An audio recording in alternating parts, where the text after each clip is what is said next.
New life हालात में आपका स्वागत है बाबू। कल हमने एक चैप्टर ख़त्म किया था है ना, जैव प्रकर्म पोषण ख़त्म किए थे है ना। अब आज दूसरा चैप्टर स्टार्ट करने जा रहे हैं बाबू है ना। आज बायोलॉजी का दूसरा चैप्टर स्टार्ट हो रहा है, श्वसन है ना। दूसरा चैप्टर है बाबू श्वसन।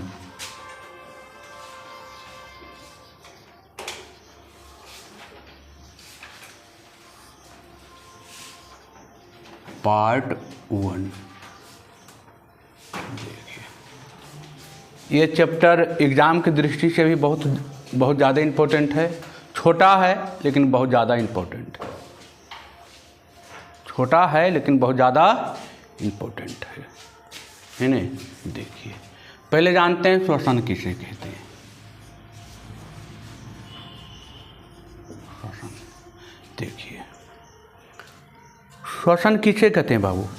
तो हमारे शरीर में जितनी घटनाएं घटती है, हमारे शरीर में जितनी भी घटनाएं घटती है या जितने भी हम जैविक क्रिया करते हैं, सभी को करने के लिए ऊर्जा की आवश्यकता होती है। सभी को करने के लिए किसकी आवश्यकता होती है? ऊर्जा की। और वो ऊर्जा हमको ऑक्सीजन के जो आप देखिए, जो आप जो भोजन करते हैं उसका पाचन, आप भोजन में क्या रहता है? कार्बोहाइड्रेट है, रहता है ना। कार्बोहाइड्रेट का पाचन किस रूप में होता है? ग्लूकोज के रूप में। तो ये ग्लूकोज जो होता है कहाँ होता है? छोटी आंत में। छोटी आंत में ना। अरे भोजन का पाचन कहाँ होता है? छोटी आंत में। और छोटी आंत में छोटे छोटे नस रहता है बाबू। वो क्या करता है? पूरे शरीर को आपको क्या करता है? ग्लूकोज जो होता है पूरे शरीर की जितना कोशिका सब तक क्या करता है? ये हाँ पहुँचाता है। अब ग्लूकोज हुआ तो ग्लूकोज का सूत्र होता है C6H12O6। अब इसको, अब तो ग्लूकोज है, हमको चाहिए ऊर्जा, तो ये बिना ऑक्सीजन के साथ टूटेगा नहीं। इसको ऑक्सीजन दीजिएगा तो क्या होगा? ये टूटेगा। अब ये टूटेगा तो देगा क्या? CO2, और थोड़ा सा देगा जल, और क्या देगा? बहुत अधिक मात्रा में क्या देगा? यही ऊर्जा हमको हंसने बोलने सभी काम करने के लिए, जितना शरीर में जैविक क्रिया है होती है, जो भी हम करते हैं, जितना काम, जितना वर्क जो भी आप कर रहे हैं, और जनन से लेके पोषण तक, जीवन से लेके मरण तक, जो भी आप करते हैं, सब काम करने के लिए क्या चाहिए? ऊर्जा चाहिए। और ये ऊर्जा हमको ऑक्सीजन के थ्रू ही मिलता है। ऑक्सीजन के थ्रू ही मिलता है ना। जब ग्लूकोज तो है पूरे बॉडी में, लेकिन ऑक्सीजन हमको बाहर से लेना पड़ रहा है ना।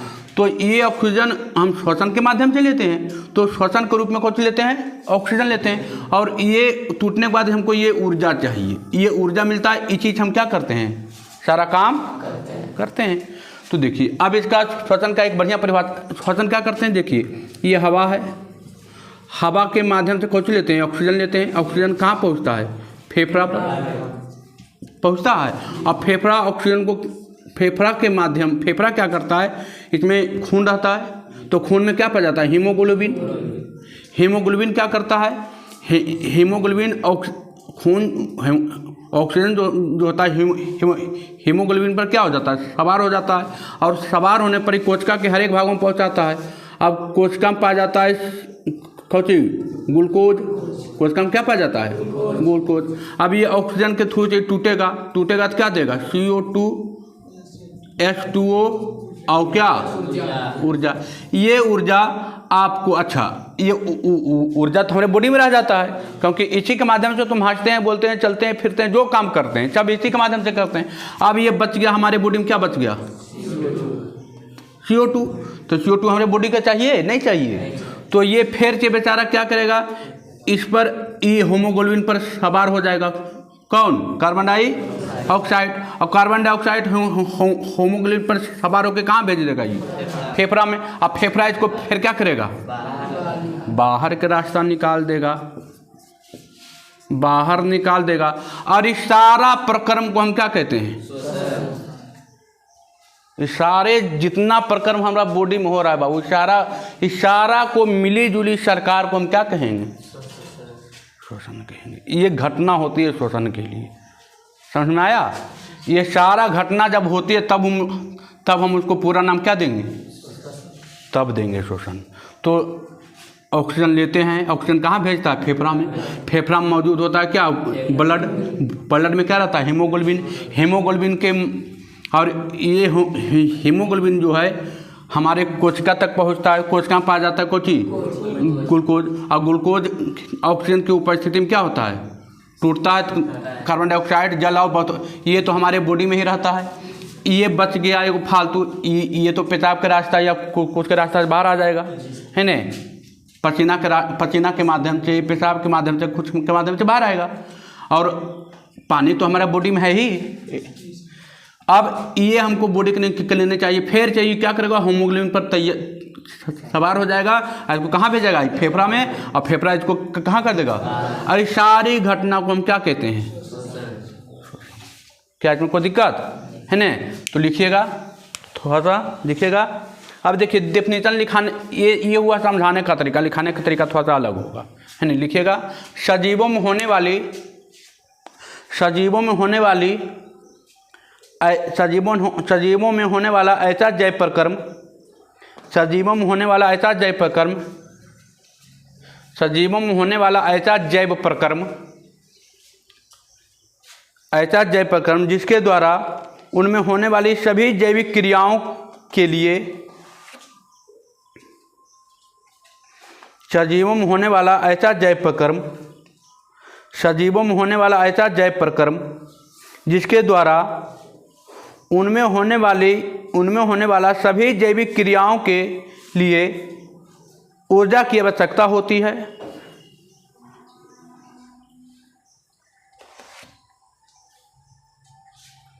सजीवों में होने वाली ऐसा जैव प्रकर्म जिसके द्वारा उनमें होने वाला सभी जैविक क्रियाओं के लिए आवश्यक ऊर्जा की आपूर्ति होती है या आवश्यकता होती है, उसे श्वसन कहते हैं। उसे श्वसन कहते हैं। सजीवों में होने वाला ऐसा जैव प्रकर्म जिसके द्वारा उनमें होने वाले सभी जैविक क्रियाओं के लिए आवश्यक ऊर्जा की आवश्यकता होती है, उसे श्वसन कहते हैं। उसे श्वसन कहते हैं। उसे श्वसन कहते हैं। हो गया? सजीवों में होने वाले सभी जैविक क्रियाओं के लिए, सजीवों में होने वाले ऐसा जैव प्रकर्म जिसके द्वारा उनमें होने वाले सभी जैविक क्रियाओं के लिए आवश्यक ऊर्जा की आवश्यकता होती है, उसे श्वसन कहते हैं। देखिए, अब देखिए एक शब्द आया है जैव ऊर्जा। तो जैव ऊर्जा क्या है? जैव ऊर्जा क्या है? है ना, जैव ऊर्जा क्या है? तो जैव ऊर्जा क्या है बाबू? तो जैव ऊर्जा है, अब जो भी जैविक क्रिया आप करते हैं, किसके माध्यम से करते हैं? ऊर्जा के माध्यम से। उसी ऊर्जा को हम क्या कहते हैं? जैव ऊर्जा, है ना? देख सकते हैं जैव ऊर्जा किसे कहते हैं बाबू? शरीर में होने वाली सभी जैविक क्रियाओं के लिए जिस ऊर्जा की आवश्यकता होती है, उस ऊर्जा को हम जैव ऊर्जा कहते हैं। शरीर में होने वाले सभी जैविक क्रियाओं के लिए, शरीर में होने वाले सभी जैविक क्रियाओं के लिए जिस ऊर्जा की आवश्यकता होती है, उस ऊर्जा को हम जैव ऊर्जा कहते हैं, है ना? शरीर में जैविक क्रियाओं को करने के लिए, शरीर में जैविक क्रियाओं को करने के लिए जिस ऊर्जा की आवश्यकता होती है, जिस ऊर्जा की आवश्यकता होती है, उस ऊर्जा को हम जैव ऊर्जा कहते हैं। जैव ऊर्जा कहते हैं। जैव ऊर्जा कैसे पैदा होता है बाबू? तो लिखिएगा, जैव ऊर्जा श्वसन से पैदा होता है। जैव ऊर्जा श्वसन से पैदा होता है। श्वसन से पैदा होता है। जैव ऊर्जा किससे पैदा होता है बाबू?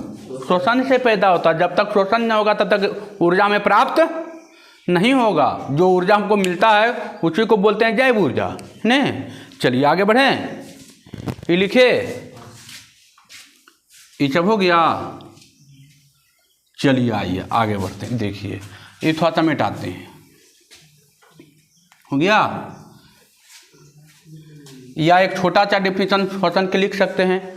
श्वसन का एक छोटा सा डिफिनेशन लिख सकते हैं कि जैव ऊर्जा जिस प्रक्रिया द्वारा उत्पन्न होता है उसे श्वसन कहते हैं। एक छोटा सा परिभाषा लिख सकते हैं कि जैव ऊर्जा जिस प्रक्रिया द्वारा उत्पन्न होता है उसे श्वसन कहते हैं। जैव ऊर्जा छोटा सा परिभाषा है। एक तो बढ़िया परिभाषा लिखाए थे, एक छोटा परिभाषा लिखा जाते हैं। जैव ऊर्जा जिस प्रक्रिया से उत्पन्न होता है, जैव ऊर्जा जिस प्रक्रिया से उत्पन्न होता है उसे श्वसन कहते हैं, उसे श्वसन कहते हैं। अब देखिए बाबू, हमारे शरीर में हो गया जैव ऊर्जा जिस प्रक्रिया से उत्पन्न होता है उस प्रक्रिया को क्या कहते हैं? श्वसन कहते हैं। जैव ऊर्जा जिस प्रक्रिया से उत्पन्न होता है उसे हम क्या कहते हैं? श्वसन कहते हैं। अब देखिए, अब ये हमारा जो शरीर है, हमारे जो शरीर हैं उसमें एक यौगिक पाया जाता है ADP, है ना, ADP। हमारे शरीर में एक ADP पाया जाता है, एडिनोसिन डाइफॉस्फेट। इसको बोलते हैं ADP, इसको बोलते हैं एडिनोसिन डाइफॉस्फेट। ये हमारे शरीर में क्या होता है? पाया जाता है। हमारे शरीर में एक यौगिक पाया जाता है, इसका नाम क्या है? Adenosine diphosphate. अब इसमें क्या होता है? एडिनोसिन होता है डाई, एडिनोसिन होता है डाई, मतलब होता है दो गो फॉस्फेट पाया जाता है। कितना फॉस्फेट पाया जाता है? 2 गो। कितना फॉस्फेट? एडिनोसिन डाइफॉस्फेट कितना पाया जाता है? 2 गो। हमारे शरीर में जन्म से ही भगवान के द्वारा दिया गया है, ठीक है। हमारे शरीर में एडिनोसिन डाइफॉस्फेट एक यौगिक पाया जाता है, तो इसमें फॉस्फेट का 2 अणु रहता है ना। अब देखिए, अब ये जो ऊर्जा है, ये ऊर्जा जितना हमको चाहिए उतना यूज कर लिए, कुछ तो ऊर्जा हमारे शरीर में बच जाता है।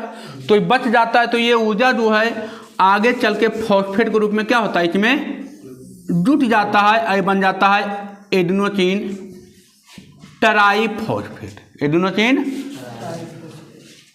ट्राइफॉस्फेट, एडिनोसिन ट्राइफॉस्फेट,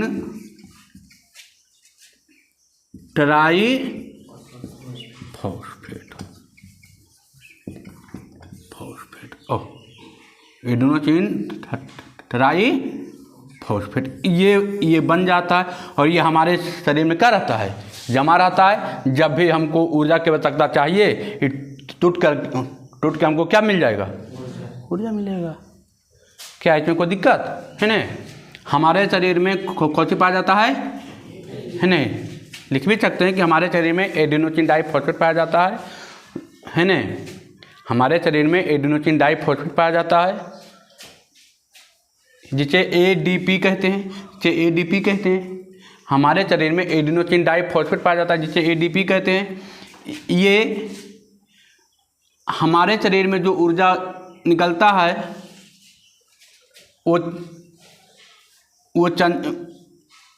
वो ऊर्जा फॉस्फेट में बदलकर एडिनोसिन डाइफॉस्फेट में जुट जाता है और एडिनोसिन डाइफॉस्फेट में बदल जाता है ना।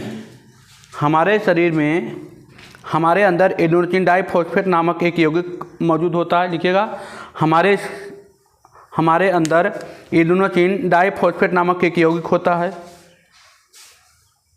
लिखे, इसमें एक एडिनोसिन और 2 फॉस्फेट जुड़ा रहता है। इसमें एक एडिनोसिन और 2 फॉस्फेट जुड़ा रहता है। हमारे शरीर के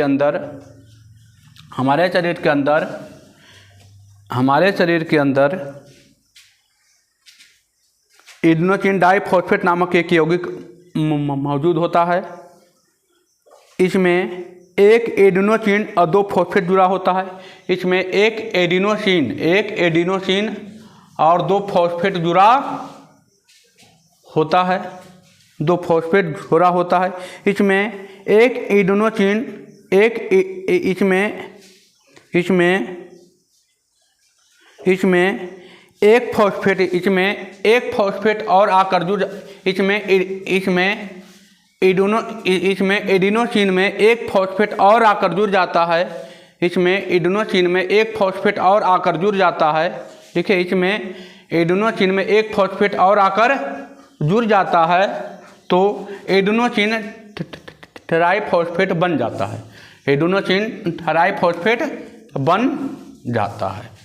देखिए, हमारे शरीर के अंदर एडिनोसिन डाइफॉस्फेट नामक एक यौगिक मौजूद होता है। इसमें एक एडिनोसिन दो फॉस्फेट के साथ जुड़ा होता है। इसमें एडिनोसिन में एक और फॉस्फेट आकर जुड़ जाता है, एक और फॉस्फेट आकर जुड़ जाता है जिसे एडिनोसिन ट्राइफॉस्फेट कहते हैं, है ना। किस रूप में जमा रहता है बाबू? ऊर्जा, ये वसा के रूप में जमा रहता है। किस रूप में? वसा के रूप में जमा रहता है। और ये वसा फिर टूटता है और हमको क्या मिलता है? ऊर्जा मिलता है, टूट के मिलता है। चलिए आगे बढ़ते हैं। हो गया। देखिए, ये जो है एडिनोसिन डाइफॉस्फेट, पूछेगा आपको कि ADP का फुल फॉर्म क्या होता है, तो एडिनोसिन डाइफॉस्फेट। एडिनोसिन जो है दो फॉस्फेट के साथ रहता है। इसमें ये ऊर्जा जो है, ये ऊर्जा फॉस्फेट के रूप में बदलकर इसमें आके क्या होता है? जुड़ जाता है। और जुड़ता है तो बन जाता है, देखिए, एक फॉस्फेट, दो फॉस्फेट, तीन फॉस्फेट। तो एडिनोसिन तो है तीन फॉस्फेट, तीन को कौन बोलते थे? ट्राई बोलते हैं। और हो गया एडिनोसिन ट्राइफॉस्फेट के रूप में क्या होता है? जमा रहता है। एडिनोसिन ट्राइफॉस्फेट के रूप में हमारे बॉडी में क्या रहता है? वो जमा रहता है। जब भी हमको ऊर्जा चाहिए, ये फिर टूटेगा, हमको क्या मिल जाएगी? ऊर्जा मिल जाएगी। चलिए आगे बढ़ते हैं। हो गया। चलिए अब आइए पढ़ते हैं शोषण के प्रकार। लिखेगा शोषण के प्रकार, लिखेगा शोषण के प्रकार, लिखेगा। ये दो प्रकार के होते हैं। पहला शोषण दो प्रकार के होते हैं बाबू। पहला होता है ग्लूकोज का ऑक्सीकरण। पहला होता है ग्लूकोज का ऑक्सीकरण, ग्लूकोज का ऑक्सीकरण। और दूसरा होता है स्वच्छवास। स्वच्छ क्या है? श्वास,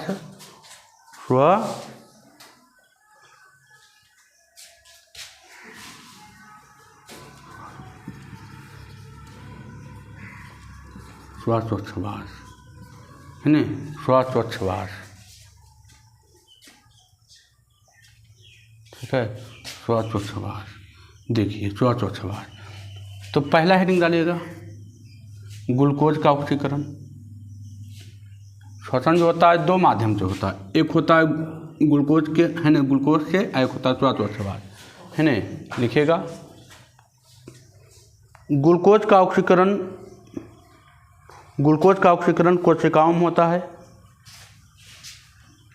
ग्लूकोज का ऑक्सीकरण कोशिकाओं में होता है। लिखिएगा ग्लूकोज का ऑक्सीकरण कोशिकाओं में होता है, इसलिए इसे कोशिकीय शोषण कहते हैं। इसलिए इसे क्या कहते हैं बाबू? कोशिकीय शोषण। ग्लूकोज का ऑक्सीकरण कोशिकाओं में होता है। ग्लूकोज का ऑक्सीकरण कहाँ होता है? कोशिकाओं में होता है, इसलिए इसे कोशिकीय शोषण भी कहते हैं। कोशिकीय शोषण,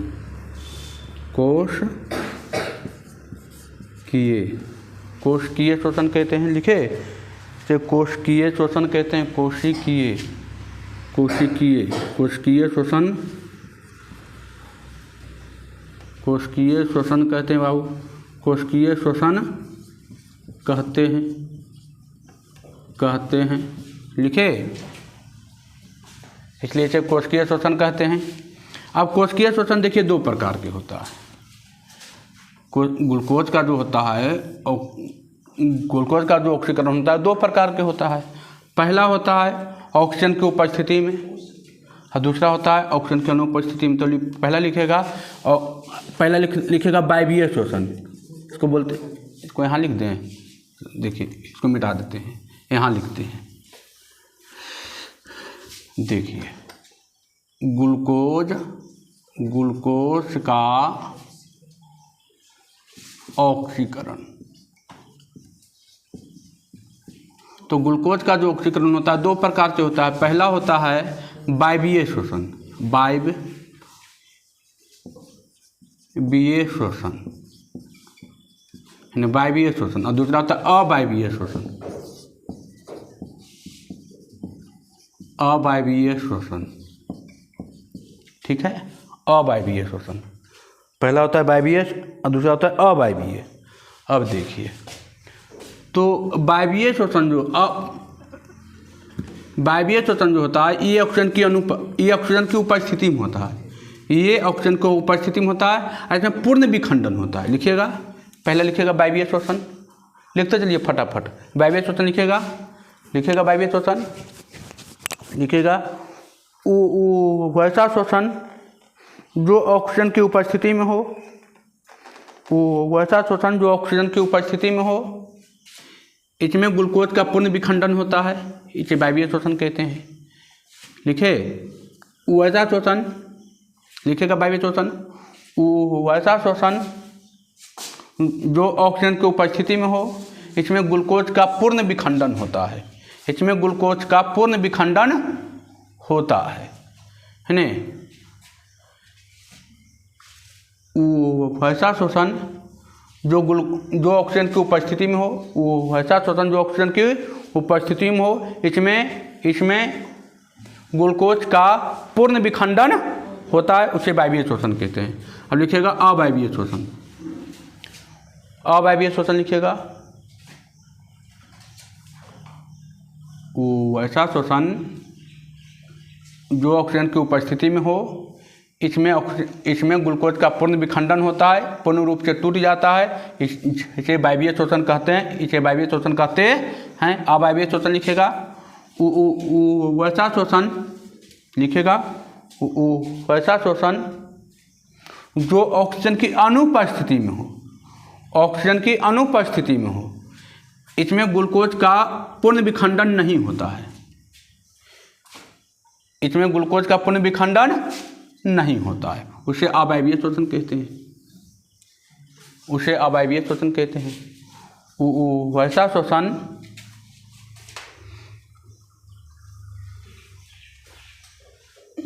वैसा श्वसन जो ऑक्सीजन की अनुपस्थिति में हो, इसमें ग्लूकोज का पूर्ण विखंडन नहीं होता है, उसे अवायवीय श्वसन कहते हैं। अब देखिए, अब एगो इसे VVI क्वेश्चन क्या बनता है बाबू, इसमें VVI क्वेश्चन क्या बनता है, इसमें यहाँ से क्वेश्चन बहुत ज़्यादा VVI इंपॉर्टेंट है एकदम, बहुत ज़्यादा बार पूछा है। वायवीय श्वसन अवायवीय श्वसन में अंतर, वायवीय श्वसन अवायवीय श्वसन में अंतर बहुत बार पूछा। जब भी अंतर पूछेगा तो तुम ऐसे लिखिएगा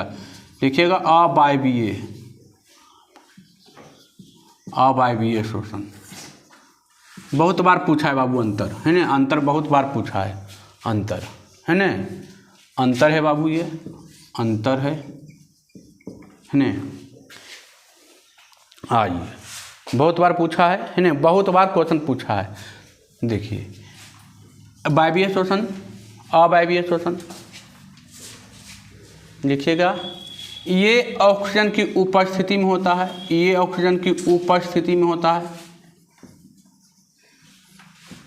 उपस्थिति में होता है, ये ऑक्सीजन की उपस्थिति में होता है। ए पे लिखिएगा, ये ऑक्सीजन की अनुपस्थिति में होता है, ये ऑक्सीजन की अनुपस्थिति में होता है।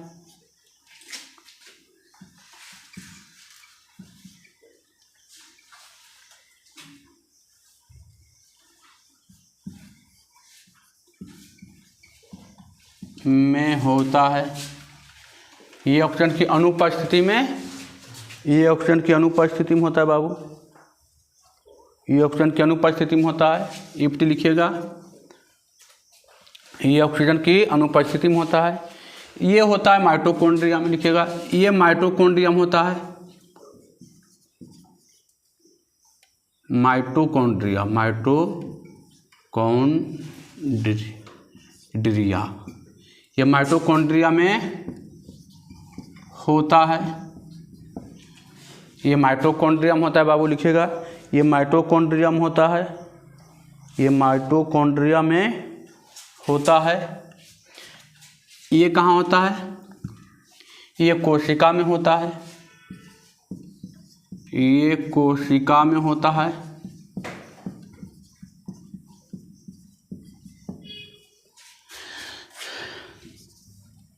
ये कोशिका में होता है, लिखे, ये माइटोकॉन्ड्रियम होता है।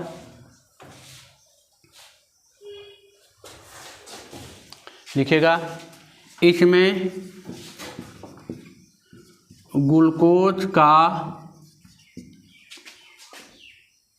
का आंशिक विखंडन होता है, माने जितना चाहिए उससे कम टूटता है। आंशिक विखंडन होता है, विखंडन होता है नहीं? क्या होता है बाबू? देखिए, ग्लूकोज होता है C6H12O6, ये कोशिका में हो रहा है तो ये पूरा रूप से नहीं टूटता है, पूरा रूप से नहीं टूटता है। ये इसको C3H6O3 में टूटता है।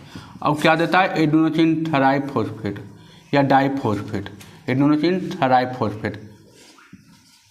कुछ ऊर्जा टूटता है, कुछ बदल जाता है, ATP के रूप में बदल जाता है ना? इसको बोलते हैं पायरूवेट। इसको क्या बोलते हैं? इसका नाम है पायरूवेट, पायरूवेट। ये याद रखिएगा, पूछेगा पायरूवेट में का सूत्र बताइए, इसको बोलते हैं पायरूवेट। ये जो होता है इसमें ग्लूकोज का पूर्ण विखंडन होता है, इसमें ग्लूकोज का पूर्ण विखंडन होता है, पूर्ण विखंडन होता है। तो ये जो होता है पूर्ण विखंडन होता है ग्लूकोज का, तो देखिए इसमें जो ग्लूकोज है C6H12O6 का, ये ऑक्सीजन की उपस्थिति में होता है। इसमें जो टूटता है तो देता है क्या? CO2 H2O। अब बहुत अधिक मात्रा में क्या देता है? ऊर्जा। यही ऊर्जा हमको जीने के लिए चाहिए, है ना? चलिए, हो गया, लिखे। अगला क्या लिखा है? ये ऑक्सीजन की उपस्थिति में होता है, ये ऑक्सीजन की अनुपस्थिति में होता है, ये माइटोकॉन्ड्रियम होता है, ये कोशिका में होता है। इसमें ग्लूकोज का आंशिक विखंडन होता है, इसमें ग्लूकोज का पूर्ण विखंडन होता है। अगला है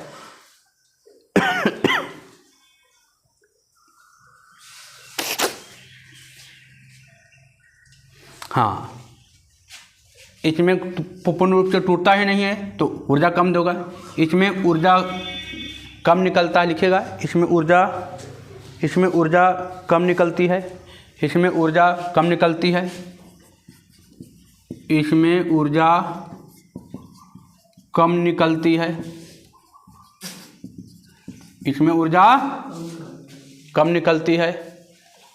लिखेगा, इसमें ऊर्जा ज़्यादा निकलती है, इसमें ऊर्जा ज़्यादा निकलती है, ज़्यादा निकलती है। कई पॉइंट हो गया? 4 गो, है ना?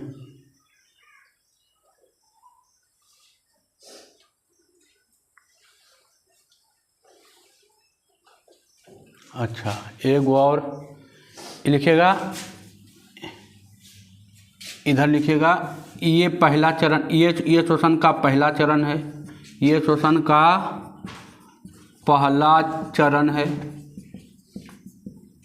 ये श्वसन का पहला चरण है, ये श्वसन का दूसरा चरण है, ये श्वसन का दूसरा या अंतिम चरण भी कह सकते हैं। ये श्वसन का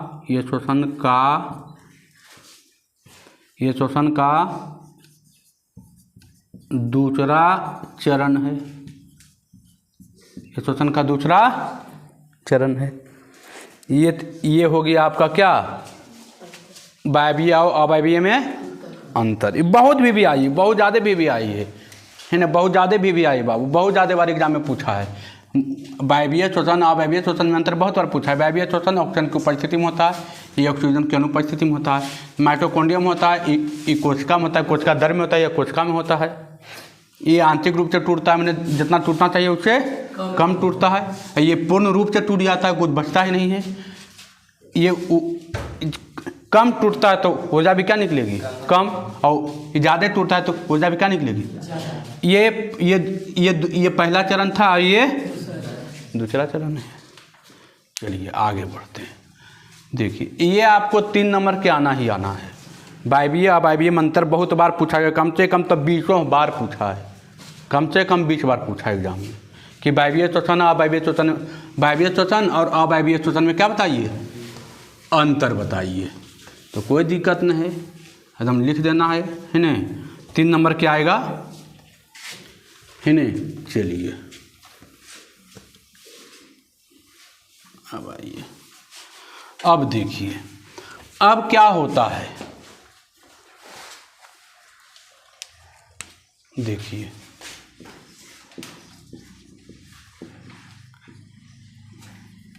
श्वसन के विभिन्न चरण है ना, श्वसन के विभिन्न चरण। देखिए श्वसन के विभिन्न चरण। देखिए ग्लूकोज है बाबू, तो ग्लूकोज है, ग्लूकोज कहाँ रहता है, कोशिका में। ग्लूकोज कहाँ रहता है, कोशिका में। ग्लूकोज का सूत्र होता है C6H12O6। ये पहली बार कहाँ टूटता है, कोशिका द्रव्य में। पहली बार कहाँ टूटता है ये, कोशिका द्रव्य। पहला चरण अभी तो बताए कि ये पहली बार कहाँ टूटता है, कोशिका द्रव्य में। पहली बार कहाँ टूटता है, ये कोशिका द्रव्य में ही टूट जाता है। तो कोशिका द्रव्य में जब टूटता है तो देता है हमको 2C3H6O6 और प्लस ATP। एडिनोसिन ट्राइफॉस्फेट अभी बताए थे। ये जो ऊर्जा टूटता है कौन में जमा हो जाता है, फॉस्फेट के रूप में जमा हो जाता है। और हमारे शरीर में बताए थे कि ADP पाया जाता था, तो इसमें एक फॉस्फेट और जुड़ गया तो कौन हो गया, ATP हो गया था। अब देखिए यहाँ पर 3 घटना घटता है। यहाँ पर पहला घटना, दूसरा घटना और तीसरा घटना, 3 घटना घटता है। पहला घटना घटता है यशिष्ट में। ये घटना जो होता है यशिष्ट में होता है। कहाँ होता है, यशिष्ट में। यशिष्ट में जो होता है, यशिष्ट में जो घटना होता है वो ऑक्सीजन की अनुपस्थिति में होता है। क्या होता है, ऑक्सीजन की अनुपस्थिति में, ऑक्सीजन की अनुपस्थिति में होता है। ऑक्सीजन की अनुपस्थिति में होता है, ऑक्सीजन की अनुपस्थिति में। तो ऑक्सीजन की अनुपस्थिति में जब होता है ये घटना तो बनता है क्या, एथेनॉल। क्या बनता है, एथेनॉल। एथेनॉल अब और प्लस क्या देता है आपको, एथेनॉल और प्लस क्या देता है आपको, माने कार्बन डाइऑक्साइड। क्या देता है, कार्बन डाइऑक्साइड। हाँ, यही एथेनॉल है ना, ये जो है ऑक्सीजन की उपस्थिति में जब पायरुवेट जब होता है, ऑक्सीजन की अनुपस्थिति में जब टूटता है पायरुवेट, जब ये पायरुवेट नहीं है बाबू, इसी को तो बोले थे पायरुवेट। ये जो पायरुवेट है ऑक्सीजन की उपस्थिति में टूटता है तो वो बदल जाता है किस में, एथेनॉल में। और क्या देता है, एथेनॉल और कार्बन डाइऑक्साइड देता है, ऑक्साइड में बदल जाता है।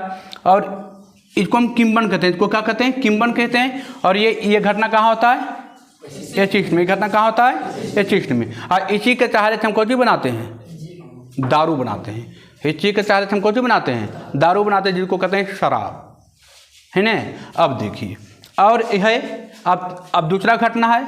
दूसरा घटना क्या है, तो दूसरा घटना होता है कहाँ, माइटोकॉन्ड्रिया में। ये कहाँ होता है, माइटोकॉन्ड्रिया में।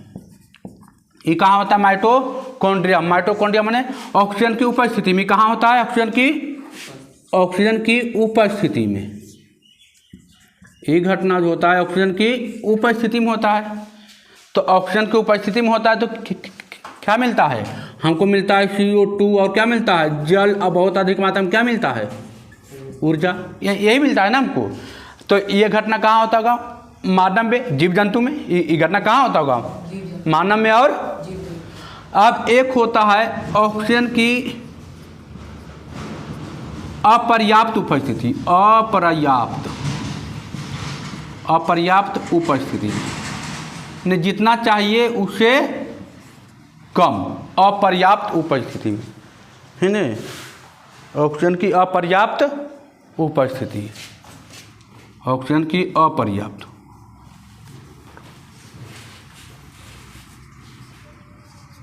अपर्याप्त, अपर्याप्त सही है, चलिए ठीक है। अपर्याप्त माने जितना चाहिए उससे कम। तो ये कहाँ होता है, ये कहाँ होता है, कोशिका के पेशीय कोशिका में, पेशीय कोशिका में, पेशीय कोशिका में, पेशीय कोशिका में। तो ये क्या बनता है, तो ये देता है लैक्टिक अम्ल बनता है। ये क्या बनता है, लैक्टिक अम्ल, लैक्टिक अम्ल, लैक्टिक अम्ल है नहीं, ये क्या बनता है, लैक्टिक अम्ल, लैक्टिक, ये हटा, लैक्टिक अम्ल बनता है। ये क्या बनता है, लैक्टिक अम्ल, और कुछ देता है और कुछ नहीं देता है। तो देखिए, अब देखिए इसमें क्या हुआ, ध्यान से समझिए। ये ग्लूकोज है बाबू, तो ये ग्लूकोज है, ये ग्लूकोज जो है हमारे शरीर में कार्बोहाइड्रेट है, कार्बोहाइड्रेट का पाचन ग्लूकोज के रूप में होता है। तो ग्लूकोज पहली बार कोशिकादर में क्या किया, ऑक्सीजन की अनुपस्थिति में, ऑक्सीजन की अनुपस्थिति में क्या हुआ, ऑक्सीजन की अनुपस्थिति में क्या हो गया, ये टूट गया। टूट गया तो हमको दिया, क्या दिया, 2C3H6O6O3, O3 दिया और ATP दिया, मैंने टूट गया पायरुवेट में। अब पायरुवेट की घटना में 3 चीज़ घटता है। पहला एसिड में घटता है, ऑक्सीजन की उपस्थिति, ऑक्सीजन की अनुपस्थिति में घटता है, तो एथेनॉल और क्या देता है, कार्बन डाइऑक्साइड। इसी को हम क्या कहते हैं, किण्वन कहते हैं। इसी के माध्यम से क्या बनता है, शराब बनता है। ये घटना कहाँ होता है, एसिड में होता है। अब दूसरा घटना है, ये दूसरा घटता है कहाँ, माइटोकॉन्ड्रिया में। माइटोकॉन्ड्रिया में घटता है तो ऑक्सीजन की उपस्थिति में। ये घटना कब होता है, ऑक्सीजन की उपस्थिति में। तो ऑक्सीजन की उपस्थिति में जब ये टूटता है तो हमको क्या देता है, कार्बन डाइऑक्साइड, जल और बहुत अधिक मात्रा में क्या, ऊर्जा देता है। और ये होता है किसमें, मानव जीव जंतु में। अब देखिए, ये भी घटना मानव में ही ये भी घटना मानव में ही घटती है। देखिए, ये होता है, आपको ऑक्सीजन मिल रहा है लेकिन जितना चाहिए उतना नहीं मिल रहा है, उससे कम मिल रहा है। तो क्या होता है कि पेशीय कोशिका में ये जितना चाहिए उतना नहीं मिल पाने के कारण लैक्टिक अम्ल बनाता है। क्या बनाता है, लैक्टिक अम्ल का निर्माण करता है। इससे हाथ में क्या देता है, दर्द देता है, शरीर में ऐठन होता है, दिक्कत आता है ना। और ये थोड़ा सा हाथ होते हैं फ्रेश हो जाए तो हिला डोला दीजिएगा तो फिर क्या हो जाएगा, ठीक हो जाता है। लैक्टिक अम्ल के बारे में हम पहले पढ़ा चुके हैं, है ना। चलिए आइए, तो लिखे एक एक करके 3 गो पॉइंट है, लिख लीजिए। चलिए 3 गो पॉइंट है, लिखिएगा। पायरुवेट ऑक्सीजन की अनुपस्थिति में इथेनॉल और कार्बन डाइऑक्साइड में बदल जाता है। पायरुवेट ऑक्सीजन की अनुपस्थिति में, पायरुवेट ऑक्सीजन की अनुपस्थिति में इथेनॉल और कार्बन डाइऑक्साइड में बदल जाता है, जिसे किण्वन कहते हैं, जिसे किण्वन कहते हैं। पायरुवेट है ना, पायरुवेट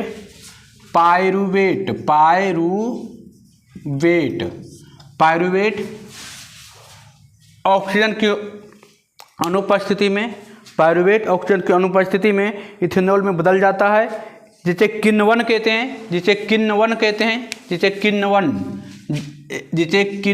कहते हैं, किण्वन कहते हैं, जिसे किण्वन कहते हैं, जिसे किण्वन कहते हैं।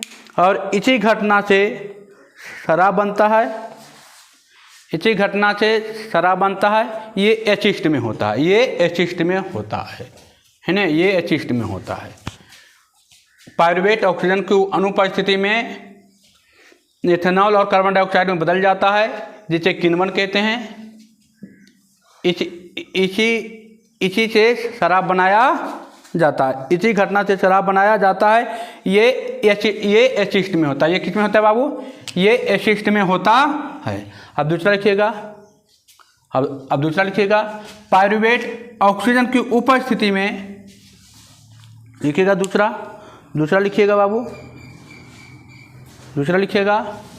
पायरुवेट ऑक्सीजन की उपस्थिति में, पायरुवेट ऑक्सीजन की उपस्थिति में टूटकर, पायरुवेट ऑक्सीजन की उपस्थिति में टूटकर कार्बन डाइऑक्साइड, जल और बहुत अधिक मात्रा में ऊर्जा देता है।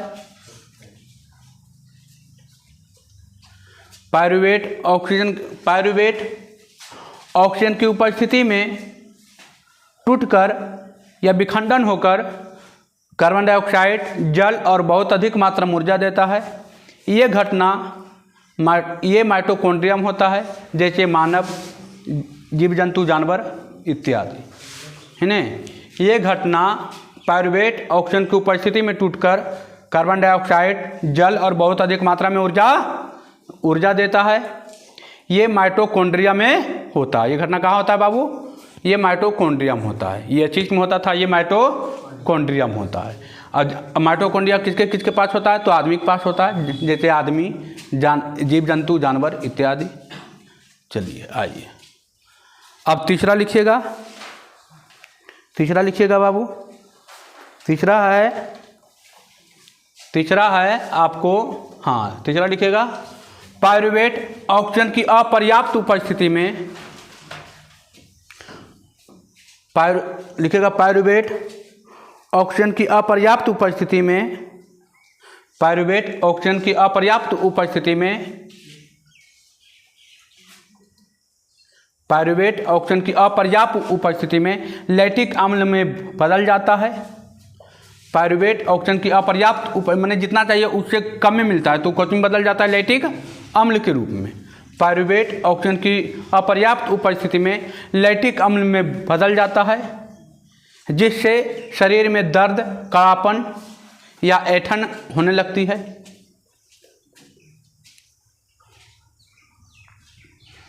पायरुवेट ऑक्सीजन की अपर्याप्त उपस्थिति में, पायरुवेट ऑक्सीजन की अपर्याप्त उपस्थिति में लैक्टिक अम्ल में बदल जाता है, जिससे शरीर में ऐंठन, दर्द, ऐंठन या कड़ापन आ जाता है। ये घटना पेशीय कोशिका में होता है। ये घटना पेशीय कोशिका में होता है। ये घटना पेशीय कोशिका में होता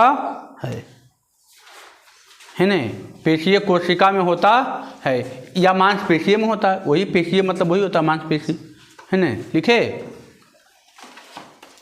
हो गया।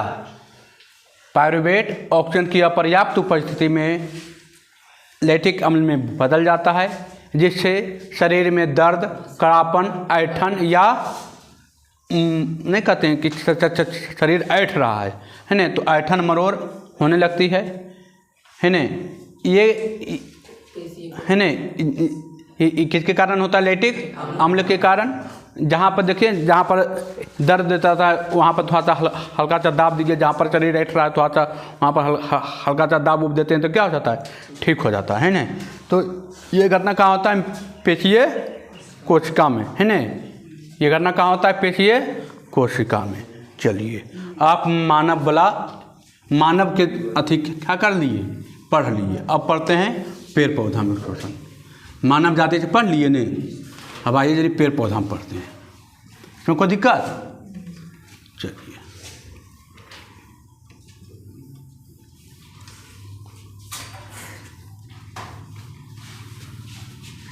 अब लिखिएगा पौधों में शोषण, है ना। पौधों में शोषण,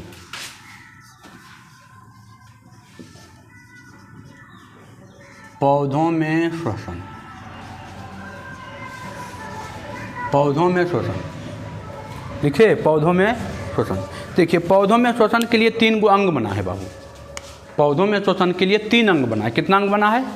3 अंग। पौधों में शोषण, पौधों में शोषण के लिए, अब शोषण की परिभाषा हम पढ़ा चुके हैं, अब यहाँ पर शोषण की परिभाषा थोड़ी चाहिए, है ना। पौधों में शोषण के 3 अंग हैं। कितने अंग है बाबू? 3 अंग है। पहला अंग है पत्ती। पहला क्या है? पत्ती। दूसरा है बाबू तना, और तीसरा क्या है? जड़। ये VVI क्वेश्चन भी है बाबू, ये VVI क्वेश्चन भी है, VVI क्वेश्चन भी है, VVI क्वेश्चन भी है ये VVI, कि पौधों में शोषण के कितने अंग हैं? कितने अंग हैं बाबू? ऑब्जेक्टिव में होगा ये। पौधे में शोषण के कितने अंग हैं? 3 अंग हैं। अब देखिए पत्ती में क्या होता है? पौधा 3 जगह से शोषण करता है। मुख्य रूप से पत्ती होती है, शोषण तो दोनों के माध्यम से करता है। अब तीनों ऑप्शन में रहेगा तो मारेगा इनमें से सभी। अब तीनों दे दिया ऑप्शन में और इनमें से सभी नहीं दिया, चौथा ऑप्शन दे दिया तो मारिएगा कौन सी? पत्ती, क्योंकि मुख्य रूप से पत्ती होता है। लेकिन अब आपको मैंने तीनों को एक ऑप्शन दिया है तो आपको देख लेना है।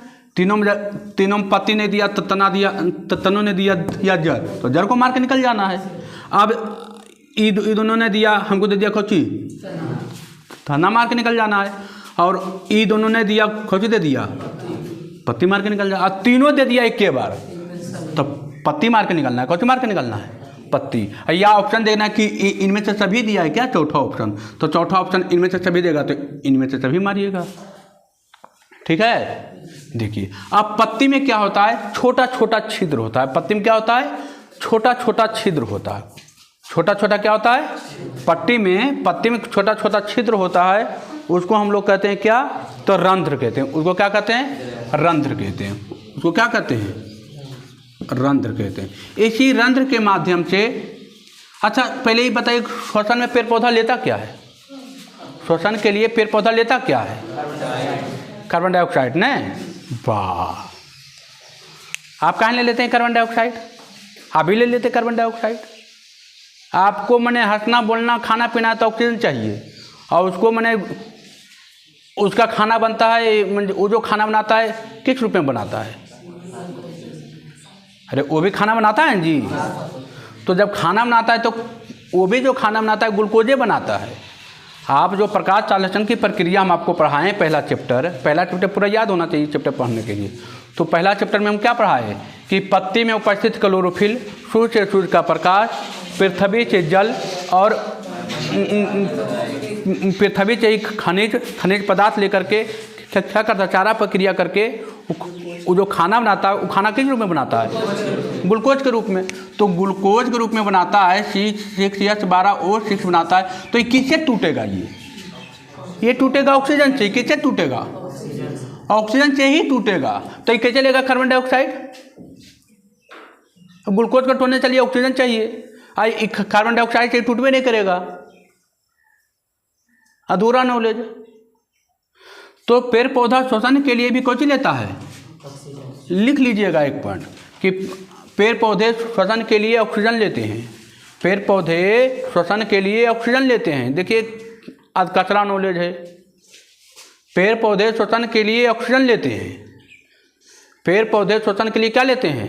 ऑक्सीजन लेते हैं। पेड़ पौधे श्वसन के लिए ऑक्सीजन लेते हैं। अब ये क्या होगा?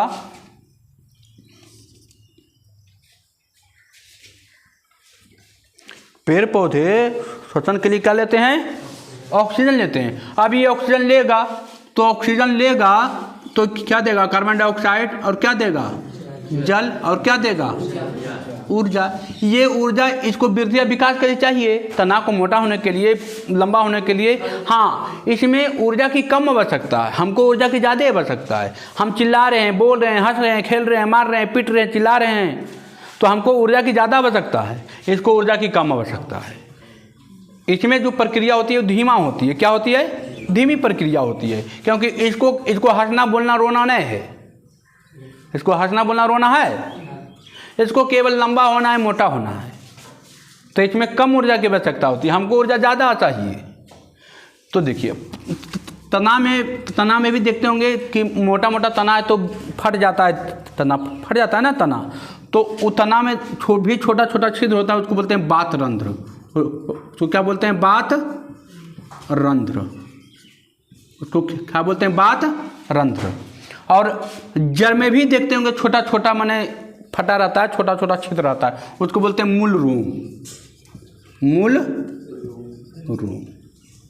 तीनों से शोषण करता है। रंध्र यहाँ से ऑक्सीजन लिया। देखिए ये क्या करता है? आप खाना बनाते हैं तो प्रकाश संश्लेषण की प्रक्रिया के हम 4 घटक पढ़ाए हैं। पढ़ाए कि नहीं? 4 घटक पढ़ाए हैं। पत्ता में क्लोरोफिल रहता है, सूर्य से सूर्य का प्रकाश लेगा, वायुमंडल से कार्बन डाइऑक्साइड लेगा, और पृथ्वी से क्या लेगा? जल।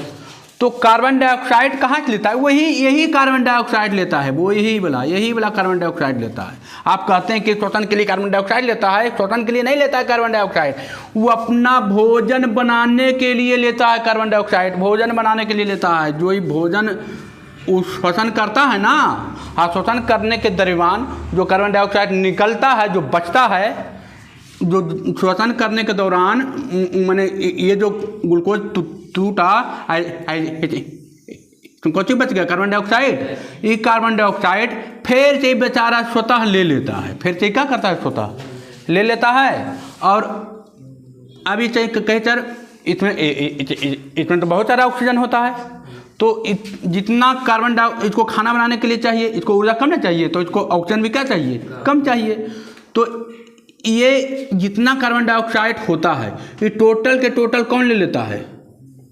पेड़ पौधा स्वतः अपने आप ले लेता है, टोटल ले लेता है पौधा। दिन में प्रकाश संश्लेषण की प्रक्रिया कब होती है, दिन में कि रात में? दिन में। रात में कहाँ से होगी? रात में सूरज का प्रकाश है नहीं ना है, तो रात में सूरज का प्रकाश नहीं है, तो सूरज का प्रकाश रात में नहीं है, तो रात में खाना थोड़ी बनाएगा, रात में खाना बनाएगा नहीं।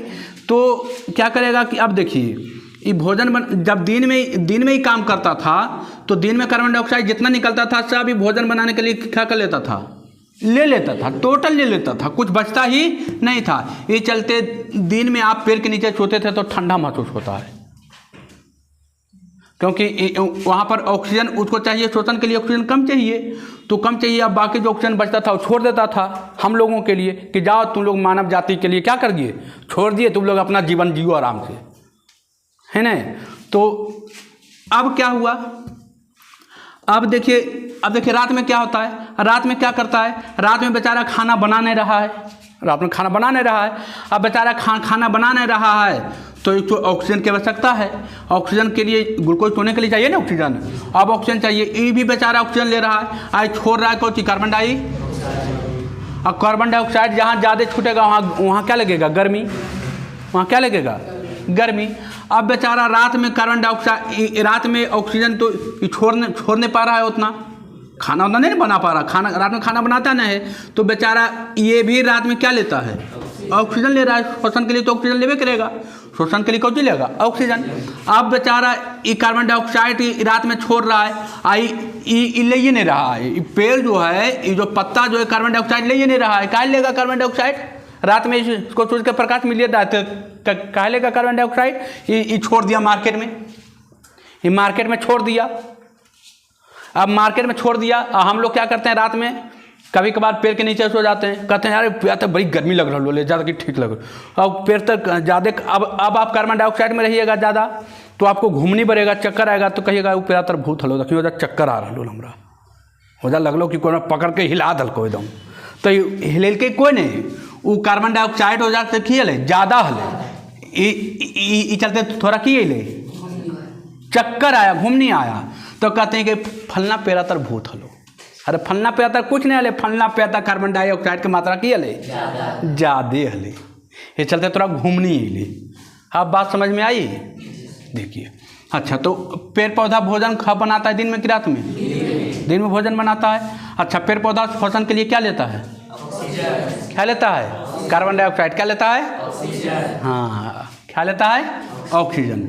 अब ऑक्सीजन लेता है तो पेड़ पौधे में श्वसन के लिए कितने अंग हैं, 3 अंग, रंध्र, बातरंध्र और मूलरूप। अब पूछेगा कि पत्ती में श्वसन कहाँ से करता है, तो रंध्र के माध्यम से करता है। रंध्र में छोटे छोटे क्या होते हैं, छिद्र होते हैं, छिद्र हम क्या कहते हैं, रंध्र कहते हैं। तना में भी क्या होते हैं, छोटे छोटे छिद्र होते हैं, उसको कहते हैं क्या, बातरंध्र। और जड़ में भी क्या होते हैं, छोटे छोटे छिद्र होते हैं, उसको कहते हैं मूल।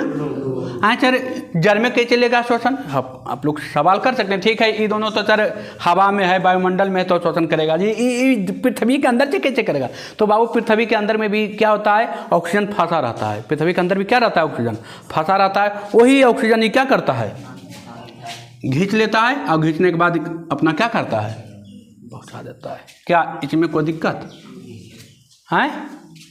तो पेड़ पौधे में श्वसन के कितने माध्यम, 3 माध्यम, पत्ती, तना और पत्ती में क्या रहता है? रंध्र रहता है, रंध्र के माध्यम से शोषण करता है। तना में क्या रहता है? बात रंध्र, उसके माध्यम से शोषण करता है। और जड़ में क्या रहता है? मूल रोम, उसके माध्यम से क्या करता है? शोषण करता है। अब देखिए यहाँ तक कोई दिक्कत आए? इसमें कोई दिक्कत हो? चलिए अब देखिए, अच्छा इसमें जो होता है ये ऑक्सीजन कहीं भेजता नहीं है, जहाँ पर लिया वहीं पर ख़त्म होता है। ये ऑक्सीजन का परिवहन नहीं करता। तो लिखिएगा एक पॉइंट, एक पॉइंट लिखा है ना कि पौधों में शोषण के लिए ऑक्सीजन लेते हैं। चलिए दूसरा पॉइंट लिखिएगा, श्वसन गैसों का परिवहन नहीं होता है। श्वसन में गैसों का परिवहन नहीं होता है। श्वसन में गैसों का परिवहन नहीं होता है। श्वसन में गैसों का परिवहन नहीं होता है। श्वसन में गैसों का परिवहन नहीं होता है। श्वसन में गैसों का परिवहन नहीं होता है। एक पॉइंट लिखिएगा। अच्छा ये जो शोषण करता है किसके जरिए करता है? पौधा जो शोषण करता है किसके जरिए करता है? तो विसरण के जरिए। लिखिएगा पौधे में शोषण विसरण के जरिए होता है। पौधे में शोषण विसरण के जरिए होता है। पौधे में शोषण विसरण के जरिए होता है। विसरण के जरिए होता है। पौधे में शोषण विसरण के जरिए होता है। विसरण के जरिए होता है। पौधे में शोषण विसरण के जरिए होता है। पौधे में शोषण विसरण के जरिए होता है। इसमें कोई दिक्कत? पौधे में शोषण विसरण के जरिए होता है। पौधे में शोषण विसरण के जरिए होता है।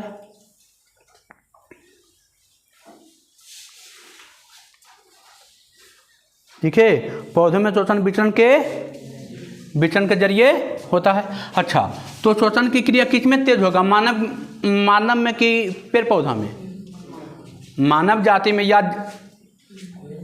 जीव जंतु में ज़्यादा होगा कि पेड़ पौधा में ज़्यादा होगा? जीव जंतु में हम भी आते हैं, है ना, मानव भी आता है। तो पौधे में शोषण माने शोषण की क्रिया किस में ज़्यादा तेज होगी?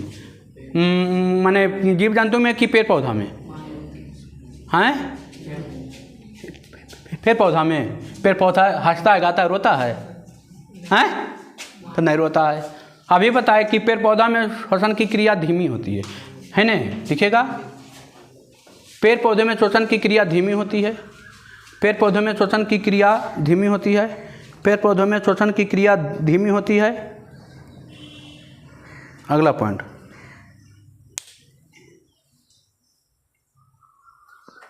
पेड़ पौधे में शोषण की क्रिया धीमी होती है। पेड़ पौधों में शोषण की क्रिया धीमी होती है।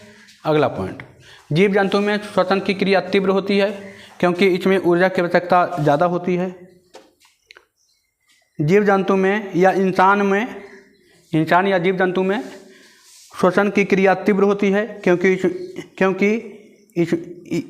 इसे ऊर्जा की आवश्यकता ज़्यादा होती है। क्योंकि इसे ऊर्जा की आवश्यकता ज़्यादा होती है। हो गया? क्योंकि इसे ऊर्जा की आवश्यकता ज़्यादा होती है। हो गया?